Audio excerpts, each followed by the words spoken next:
खबर रायपुर से है, जहां नशे के खिलाफ छत्तीसगढ़ कैबिनेट का फैसला। जिला स्तरीय एंटी नारकोटिक्स टास्क फोर्स का गठन किया गया है। करीब 100 नए पदों को मंजूरी मिलेगी। रायपुर समेत 10 जिलों में फोर्स का गठन होगा। पहले 6 महीने में बाहर आते थे आरोपी, अब आरोपी की पूरी संपत्ति जब्त होगी। प्रदेश में नहीं बख्शे जाएंगे नशा कारोबारी। तो नशे के खिलाफ छत्तीसगढ़ कैबिनेट का बड़ा फैसला, जिला स्तरीय एंटी नारकोटिक्स टास्क फोर्स का गठन। करीब 100 नए पदों को मंजूरी मिलेगी।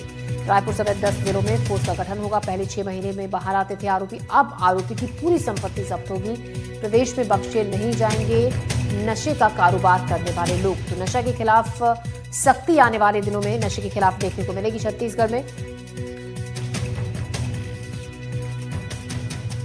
पहले जिसके हाथ में कोई नशे की पुड़िया होती थी उसको ही पकड़ लिया जाता था। अब एंड टू एंड इन्वेस्टिगेशन के लिए हम काम कर रहे हैं कि वो पुड़िया कहाँ से आई और कहाँ से आई, कहाँ जाएगी और कहाँ तक जाएगी, ये पूरी चैन को अब पकड़ा जाता है।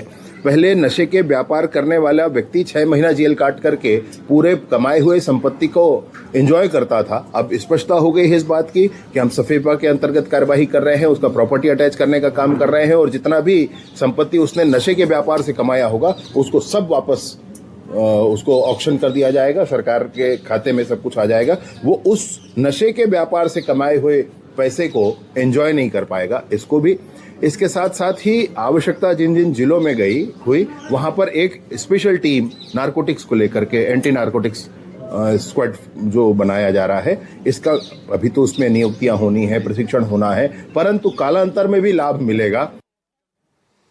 और इसी खबर पर ज्यादा जानकारी के साथ जुल्फिकार अली हमारे संवाददाता हमारे साथ है। जुल्फिकार, नशे के खिलाफ सख्ती आने वाले दिनों में यानी कि देखने को मिलेगी छत्तीसगढ़ में, और एक जो बड़ी बात जो तय हुई है वो ये कि अब आरोपी की पूरी संपत्ति को जब्त किया जाएगा। बिल्कुल, क्योंकि कुछ समय पहले केंद्रीय गृह मंत्री अमित शाह छत्तीसगढ़ के दौरे पर थे। उस दौरान एक बैठक हुई थी नारकोटिक्स को लेकर।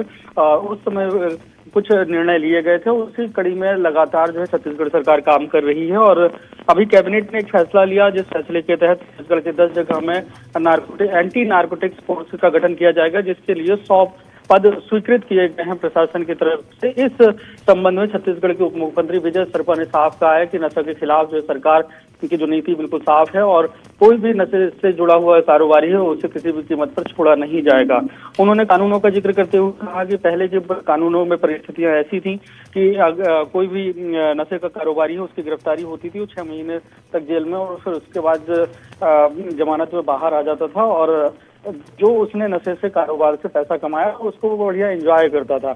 अब उन्होंने कहा कि अब जो नशे के खिलाफ, क्योंकि समाज में सबसे बड़ा जहर घोलने का काम नशा है, तो नशे के खिलाफ जो है एंड टू एंड कार्रवाई की जा रही हैं।